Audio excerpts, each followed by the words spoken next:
en Suisse allemande. Ils ont fait un film qui s'appelle Cargo. Que le film est environ 3/4 en allemand.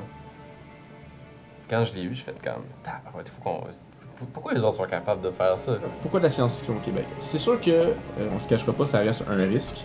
Moi, je trouve ça drôle quand on dit « Ah non, les gens au Québec, ils trippent pas sci-fi, ils trippent pas fantasy », c'est pas vrai. De la science-fiction à produire au Québec, parce qu'il n'y en a pas beaucoup. On a peur, justement, des coûts astronomiques que ça peut créer. Quand il y a des films américains de sci-fi, il y a de la fantasy qui sortent, les gens ils vont le voir. Ben, s'ils peuvent le faire, pourquoi on le fait pas nous, t'sais?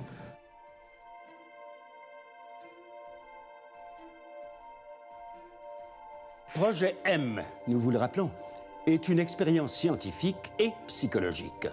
4 astronautes devront séjourner 1000 jours à bord de la station M, qui est actuellement en orbite autour de la Terre.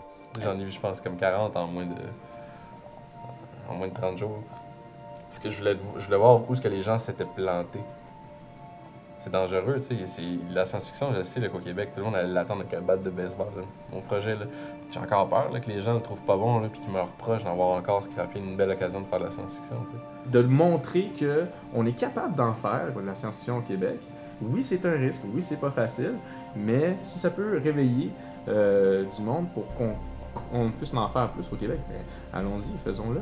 C'est toute ça la richesse et la beauté d'un projet comme le projet M, c'est que ça devient spectaculaire quand tu les vois à l'écran. Autant j'ai souhaité m'en éloigner. Maintenant, tout ce que je veux, c'est revenir. C'est une histoire de science-fiction, donc oui, je pense que c'est une histoire qui s'adresse à des fans de science-fiction. Mais en même temps, je pense qu'en abordant des thématiques qui sont plus psychologiques, on aborde des thématiques qui sont plus universelles. Des gens qui ne trippent pas nécessairement sur la science-fiction, mais ils vont quand même se reconnaître.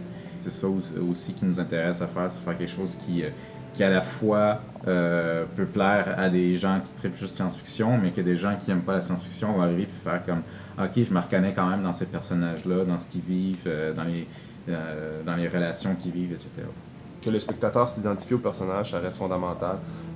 On avait vraiment un désir d'écrire une histoire de science-fiction, c'est vrai, de la camper dans l'espace, c'est vraiment trippant. Mais au final, ce sur quoi on veut toujours se baser, c'est l'importance que le spectateur s'identifie au personnage, l'importance qu'on vive ce que le personnage vit à l'écran. Donc, on croit qu'en prenant cette vision-là, même si on campe notre histoire dans l'espace, même si on n'est pas nécessairement une dramatique classique de la vie de tous les jours, mais on est persuadé qu'un spectateur peut quand même aimer ce type d'histoire-là, même si elle est campée à 10 000 km autour de la Terre.